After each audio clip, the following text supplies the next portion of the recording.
Hey everyone, welcome back. Ready to dive into Brené Brown's The Gifts of Imperfection. I'm excited to dig in. We've got tons of FAQs about the book itself, plus some summaries of the main ideas, and even some background on Brené Brown herself. Sounds like we're well equipped for this deep dive. Absolutely. So we won't spoil the whole book for you, but we'll definitely explore why it resonates with so many people. And of course, we'll share some of the most intriguing takeaways. What do you say we start with the core message, that whole idea of embracing imperfection? It sounds good to me. I think what's so compelling about this book is that it tackles this almost universal feeling of not being good enough. Oh, I feel that. Right. But the gifts of imperfection isn't about reaching some impossible ideal. It's about learning to embrace who you already are, flaws and all. Okay, I like that. So let's talk about this concept of wholehearted living. It sounds amazing, but also kind of abstract. What does it actually look like in everyday life? Well, imagine waking up every day and feeling a deep sense of worthiness, knowing that you're enough just as you are. Right. Wholehearted living is about shedding that self-doubt and stepping into the world with courage and authenticity. That sounds amazing, but also a little terrifying. What if people don't like the real me? That's where vulnerability comes in. Brené Brown's research actually shows that when we dare to be vulnerable, to let people see our imperfections, we open ourselves up to deeper connection and belonging. So you're saying that vulnerability is actually the key to building stronger relationships. Exactly. It seems counterintuitive, but vulnerability is the birthplace of courage, love, and belonging. You know, I've experienced that myself. I remember a while back when I shared a fear with a close friend. And instead of judging me, she was incredibly supportive.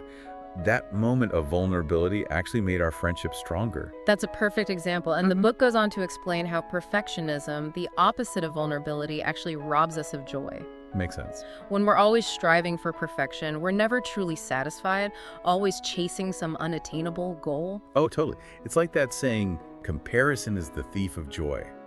We end up measuring ourselves against these impossible standards, and then, surprise, surprise, we feel like we fall short. And that's where shame comes in, which Brené Brown calls the gremlin that follows us around whispering, never good enough. I know that gremlin all too well. But here's the good news. This book gives us practical tools for developing something she calls shame resilience. Shame resilience sounds like a superpower I could definitely use. It kind of is. It's the ability to recognize shame when it shows up, to understand its message, and to move through it without letting it control us. So it's like learning to deal with shame in a healthy way instead of letting it take over. Exactly.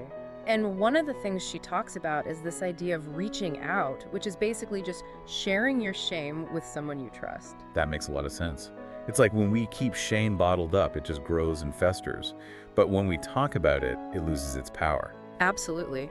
Now, another key aspect of wholehearted living is authenticity. The book defines it as the daily practice of letting go of who we think we should be and embracing who we are. I love that definition. It takes the pressure off having to be some perfect version of ourselves and lets us just be, flaws and all. And that's where the true freedom lies. When we stop trying to fit into some predetermined mold, we can finally step into our own unique power and express ourselves authentically. So we've talked about vulnerability, perfectionism, shame resilience, and authenticity. Those are some pretty big concepts. They are, but the gifts of imperfection dives into even more aspects of what she calls wholehearted living. Things like cultivating joy and gratitude, embracing creativity, setting healthy boundaries, and even finding meaning and purpose. It sounds like she's really challenging a lot of the societal norms that prioritize busyness and achievement over well-being. She is, and that's one of the things that makes this book so relevant, I think. Well, I'm definitely intrigued. I'm ready to hear more about these other gifts of imperfection. Let's do it. Welcome back. Ready to explore some of those guideposts Brené Brown gives us for embracing imperfection and living a more authentic life? I am. It's like a roadmap for wholehearted living, right? Exactly. And remember, these aren't strict rules, more like suggestions, invitations to try things out and see what works for you. I like that. It takes the pressure off. So what's the first guidepost on this journey to wholehearted living? It's all about cultivating authenticity and letting go of what other people think. You know, that whole not everyone's gonna like you and that's okay idea. Oh, that's a tough one. I think so many of us get caught up in trying to please everyone. Absolutely. But Brené Brown argues that constantly trying to please everyone just takes us further away from our true selves. Yeah, you lose yourself in the process. Exactly. It's about recognizing whose expectations we're actually trying to meet and then asking ourselves, is this really serving me?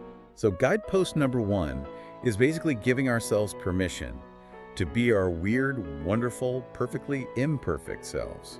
You got it. And that takes courage, which is why the second guidepost focuses on cultivating self-compassion. Because when we're brave enough to be authentic, we're bound to make mistakes along the way. Right, it's all part of the process. It is. And instead of beating ourselves up when we stumble, self-compassion allows us to treat ourselves with the same kindness and understanding we would offer a friend. Oh, that's so important. Yeah. We're often our own worst critics. We are. So it's about treating ourselves with grace, acknowledging that we're all works in progress, and not letting perfectionism steal our joy. Right, giving ourselves permission to be human, to mess up sometime. Exactly. Now, the third guidepost is about cultivating resilience and letting go of numbing and powerlessness. This is where Brown's research on shame really comes into play. Earlier, we were talking about how shame can make us want to hide or lash out. So how do we cultivate resilience in the face of those really intense emotions? That's a great question. Brown points out how we often try to numb ourselves from difficult emotions. Things like overworking, overeating, or just endlessly scrolling through social media. Oh, I'm so guilty of that. Right. We're trying to escape those uncomfortable feelings, but it only makes things worse in the long run. Totally. So what she encourages us to do instead is to develop healthier coping mechanisms, like talking about our struggles with people we trust and practicing self-care. It's about recognizing that we don't have to go through difficult emotions alone, and that by allowing ourselves to really feel them, we can actually move through them more effectively. And we build resilience in the process. Now, shifting gears a bit, guidepost number 4 is all about cultivating gratitude and joy, letting go of scarcity and fear of the dark. This one sounds like a powerful antidote to that constant feeling of not enough that I think a lot of us struggle with. It is. This guidepost encourages us to shift our focus from what we lack to what we already have, to appreciate all the good things in our lives, even when things are tough. So it's about choosing joy even when things aren't perfect. Absolutely. And Brené Brown points out that practicing gratitude can actually rewire our brains to be more tuned into the positive, like we're training ourselves to see the glass half full. I love that. Okay, so we've talked about the first 4 guideposts. What comes next on this journey of embracing imperfection? Well, guidepost number 5 might surprise you. It's about cultivating intuition and trusting faith, letting go of the need for certainty. That's interesting. We're so often told that we need to have all the answers, to have a plan for everything. So how do we learn to embrace the unknown and trust our gut feelings? That's the challenge, isn't it? Brown argues that a lot of our anxiety comes from this desire to control everything, trying to predict the future, which is, of course, impossible. It's that feeling of wanting to know for sure what's going to happen, and it can be paralyzing. It can be. So this guidepost invites us to kind of surrender to the present moment, to trust those whispers of intuition, and to have faith that even when things are uncertain, we'll find a way through. It's about letting go of the need to micromanage every aspect of our lives. Exactly. And cultivating that inner knowing, that voice that guides us towards what feels right, even if it doesn't make sense logically. Wow, that's a powerful reminder. Okay, what's next on the list? Guidepost number 6 is all about cultivating creativity, letting go of comparison. And this one's tough because we live in a world that's obsessed with comparing ourselves to others. Oh, for sure. Social media doesn't help. It's that constant feeling of never good enough, never as talented, never as successful. It's the thief of joy, as they say. Yeah. Comparison prevents us from fully expressing our own unique gifts and talents. So this guidepost is about tapping into our creativity and letting it flow freely, without judgment or comparison, just creating for the joy of it. Yes, and remembering that everyone's on their own path. Our worth isn't determined by how we measure up to other people. I think that's a message we all need to hear. I agree. And speaking of comparison, it seems like our culture has turned busyness and exhaustion into a badge of honor. Oh, totally. Yeah. It's like you're not successful unless you're stressed out and running on fumes. Exactly. Which leads us perfectly to guidepost number 7, cultivating play and rest, letting go of exhaustion as a status symbol and productivity as self-worth. This feels so relevant right now. Like, how do we even begin to shift away from this glorification of busyness? Well, Brown challenges this idea that our value is tied to how much we achieve. She says this mentality actually prevents us from experiencing true joy and connection. We're so busy chasing achievements, we forget to enjoy the journey. Exactly. So this guidepost is all about giving ourselves permission to rest, to recharge, to do things that bring us joy just for the pure joy of it. It's about making rest and play a priority, not something we squeeze in when we have time. Absolutely. And shifting our focus from external validation to internal fulfillment. Our worth isn't determined by what we produce. We are inherently worthy simply because we exist.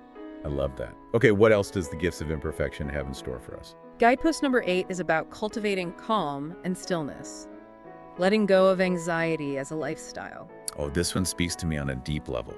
It feels like anxiety has become the default setting for so many of us. How do we even begin to cultivate calm in the midst of all the chaos? Well, Brown suggests we start incorporating practices into our daily routines that help us calm our nervous systems and find that inner peace. So things like meditation, deep breathing, spending time in nature, those sorts of things. Exactly. It's about finding what works for you and making it a priority. The key is to slow down, be present, and quiet the mind. I'm already feeling more relaxed just thinking about it. Okay, on to guidepost number 9. What's this one about? This one is about cultivating meaningful work, letting go of self-doubt, and supposed to. It's about aligning our work with our values and our passions, and letting go of the need to please others or follow some predetermined path. I think this one's really important for anyone who's feeling stuck or is questioning their purpose. It is. It's about recognizing that we all have unique gifts and talents to offer the world, and that our work should be a source of meaning and purpose, not just a way to pay the bills. So it's about trusting our intuition and having the courage to create our own path, even if it doesn't fit the mold. Exactly. And recognizing that our work is an expression of who we are. It should be something that brings us joy and fulfillment. Okay, we've made it to the final guidepost. What wisdom does Brené Brown leave us with? The 10th and final guidepost is about cultivating laughter, song, and dance. Letting go of being cool and always in control. I love this one. It's about giving ourselves permission to be silly, to have fun, and to express ourselves without worrying about what others think. Exactly. Letting go of that need to be perfect or have it all together, and embracing the messy, imperfect beauty of life. So it's about cultivating playfulness and experiencing joy just for the sake of joy. Yes. And remembering that life is meant to be enjoyed, not just endured. Well said. We've covered all 10 guideposts. I'm feeling so inspired to embrace my own imperfection. Me too. So we've talked about all these guideposts from the gifts of imperfection.